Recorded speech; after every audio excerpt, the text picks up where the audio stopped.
Cette histoire est née d'une expérience personnelle, en fait, celle de mon fils.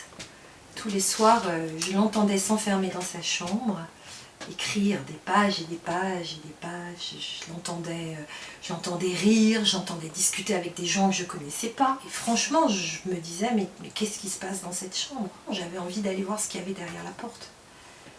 Donc un beau jour, poussée par la curiosité, j'ai fini par frapper et on m'a ouvert la porte.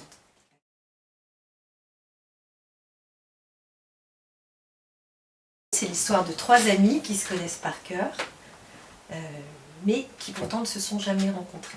Donc, tous les jours, ils se retrouvent grâce à Internet sur un forum en ligne pour jouer à un jeu de rôle qu'ils ont inventé. Tout irait bien si la vie n'en avait pas décidé autrement et ne leur mettait pas une épreuve vraiment difficile à affronter.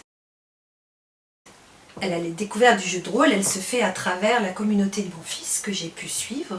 J'ai découvert des gens très différents, d'âges très différents, de profils très différents, de nationalités différentes. Et avec eux, j'ai compris que c'était bien plus qu'un loisir, c'était presque un peu une philosophie. Comment enchanter sa vie et se retrouver autour d'une passion tellement créative. On y met de soi-même, on crée un autre soi-même en fait. Et grâce à cette espèce de double, on vit des aventures incroyables, on enchante son quotidien, on dépasse ses soucis. Et ça, c'est rendu possible par Internet, bien sûr. Mes personnages sont dans une routine qu'ils ont aménagée pour qu'elle soit la plus confortable possible, pour leur permettre de passer outre leurs petits soucis quotidiens. Mais là, ce qui leur arrive, c'est pas un petit souci, c'est un Everest. Et il va falloir le franchir, ils n'ont pas le choix. Ou alors se laisser glisser. C'est un livre sur grandir. Comment on fait pour grandir? Comment on fait pour grandir quand on a des énormes épreuves devant soi?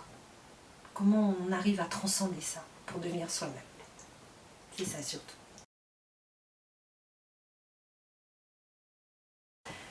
C'est pas tout à fait une histoire vraie, mais j'ai presque rien inventé.